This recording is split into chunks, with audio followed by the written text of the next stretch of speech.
So last night I saw Kinds of Kindness, and all I gotta say is, I have no idea what I just watched.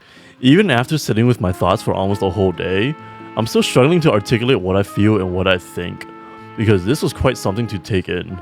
Even with the trailers, it's still hard going into this movie knowing what to expect, and even after seeing this, it's still hard to know what you just watched. Well, you do, but you don't. Kinds of Kindness is an anthology collection of 3 different stories that aren't supposed to be connected with one another. I swear to you, some rando on the internet is going to come up with some crazy theory to tie them together. Just you watch. Each story actually largely contains the same cast as well. Performances may not have been the greatest for the most part. Every character felt generally the same in each story. It almost feels like, what if this person was put in this situation instead of this other situation? But you can make an argument that this film made the absolute best out of the small cast they had. Don't get me wrong, the cast itself was no slouch, especially when Willem Dafoe is part of it. Before getting into the story and overall writing, I should probably say this now. I'm someone who's mostly jaded and desensitized to most things, except for body horror. That's always going to find another way to disturb me one way or another. But I digress. For a movie that isn't a conventional horror film, or even tries to be, actually, we'll get back to that later. Maybe. This film still somehow made me feel genuine discomfort and even distressed. And I loved it. Not the feeling of discomfort, obviously, but the fact that it somehow manages to do that without even trying to be horrific by conventional means. Now, what I'm saying may be anecdotal, but I feel like it's worth mentioning because I don't think I'll be the only one that feels this way when watching it. Now, to actually talk about the story, this is one of those things that really emphasizes that a story is much more than what it is about, but also the way it is told. The way as each story unfolds makes you constantly question things, but yet somehow keeps you totally engaged. It does this by making things that are so unordinary to occur that it makes you curious, hoping the movie would explain itself. Just as you start to piece things together or make sense of things, the movie takes that what you just rationalized and uses it against you, so you would be even more confused. If anything, this movie makes it clear that our sense of rationality and what we perceive as normal is our greatest enemy when going into this film. This is one of those films that just doesn't do weird things and say it's art to justify it. This movie is actually very meticulous in the way it presents new story beats to you. Things are often going to get weird, and they won't always give you a conclusive answer either. A lot of things are intentionally kept vague to keep the audience guessing, even after the credits roll, and the credits are going to be rolling at least 3 times throughout the movie. But what I'm saying is, you're going to have to come into this movie accepting the fact that you're not going to have answers. And I understand that this movie is not going to be for everybody. Another thing I appreciate about this film is how each story doesn't overstay its welcome. Each story gives you enough to make you feel what it wants you to feel, then wraps itself up, making you yearn for more. If anything, to put out an anthology collection at all in this day and age is a bold risk, but I highly respect that.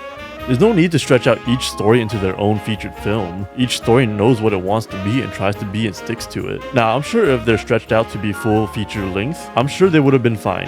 One of the main strengths of this movie is the ambiguity, and stretching it out allows things to be more conclusive, thus taking away its main strength. I understand that the ambiguity isn't going to be for everyone's cup of tea, especially for the general audience, and this is definitely an acquired taste, and I can already see some of them writing this off as pretentious. Now, since Kinds of Kindness is basically 3 movies in one, I think it's only appropriate to talk about each of them separately. I'm gonna be given a rough summary of each story, so that means spoilers ahead. You've been warned.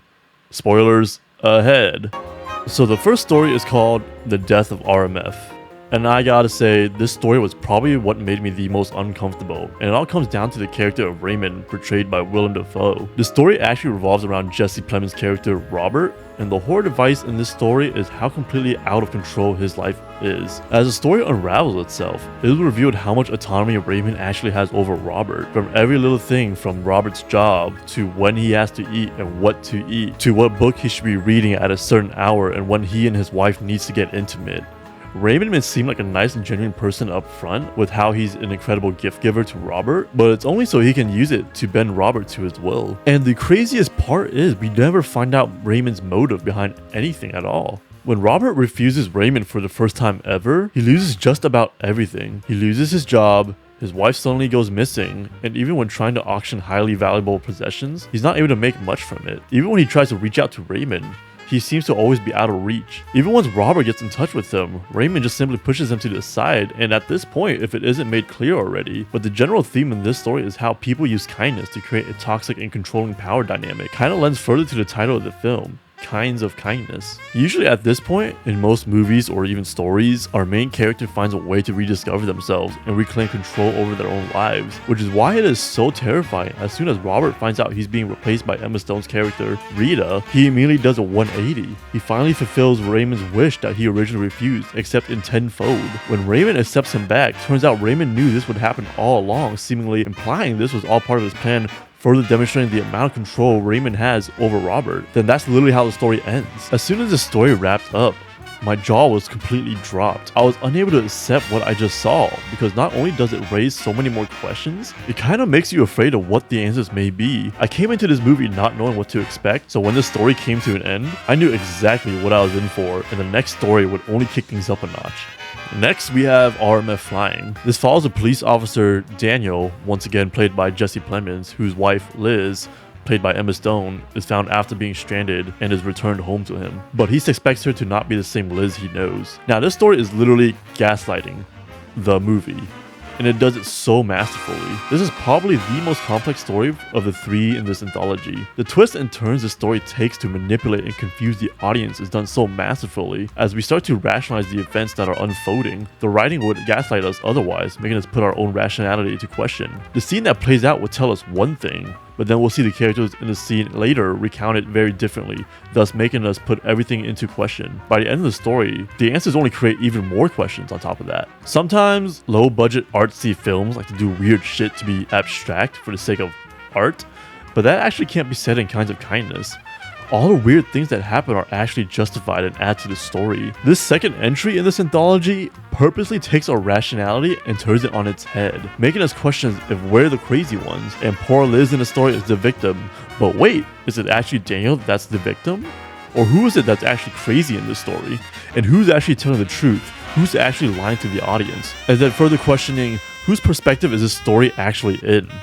Lastly, we have RMF Eats a Sandwich to wrap things up. I'll admit, this is probably my least favorite of the three stories in this anthology collection. Not to say I didn't like it, because I most certainly did. It just didn't hit me as hard as the other two did. Now, to actually talk about the story, this is probably the more cut and dry story of the three. A lot of the weird behaviors we see are more easily deduced to the fact that our two main leads, once again played by Jesse Plemons and Emma Stone, are cult members. When we meet the cult, all the abnormal behaviors we see could simply be concluded because they are a cult, making most of the story feel more tamed and digestible. Now, that's not to say the unexplainable doesn't happen in the story, and you'll still be left shocked here and there. It's just that the story is much slower compared to the rest, and it takes a lot more time building up to its reveals. But there's nothing wrong with that. Ultimately, I think there's a lot of different themes that were only vaguely alluded to in this story. Definitely themes of sexual abuse and conduct in cults, and look into someone having a savior complex as your last hope when your life falls apart. I think when discussions revolving around cults, religious allegories, and even cosmic horror are just part of the course,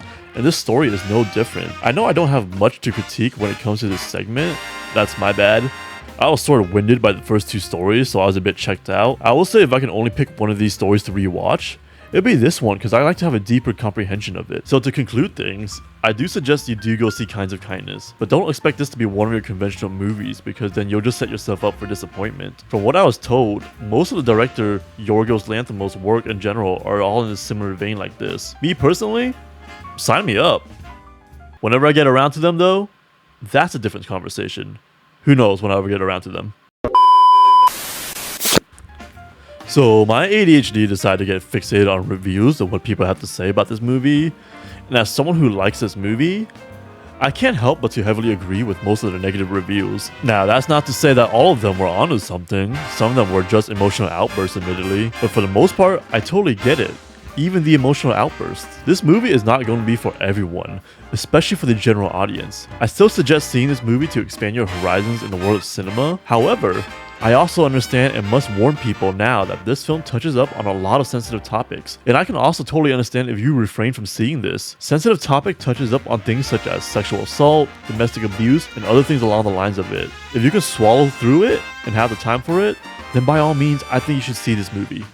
But if not, I totally get it. If anyone wants to call this movie pretentious, I think I'd also be inclined to at least sympathize with that. I don't agree, but I get it. I look at pretentious as you think or exhibit the behavior that what you're saying or doing seems so smart or a genius creative decision, but in reality, it just fails and falls flat on its face. Saltburn is an example that comes to mind. That movie literally treats its plot twist as a plot twist. When it gave it away, it made it super obvious. Then to play it off as if the audience didn't expect it just feels really disrespectful, thus very pretentious. That's not the only way to be pretentious per se, and definitions may vary from person to person, but in the case for Kinds of Kindness, this can easily be construed as it's trying to be deeper than it really is without saying anything. Now, I disagree with that statement because I think it's very possible this movie is trying to act smarter than it really is, but I can see where it's coming from based on the nature of the movie and how inconclusive a lot of these stories were, whether it is by design or not. Now, just to close things out, I'm probably going to give it a 8 out of 10. I appreciate the weirdness and how abstract it can be, and it leaves things to a huge variety of world building. However, the many 1-star reviews I've seen, I can't help but to sympathize with most of them, and actually heavily disagree with most of the positive reviews. Anyways, that's all. See you, nerds.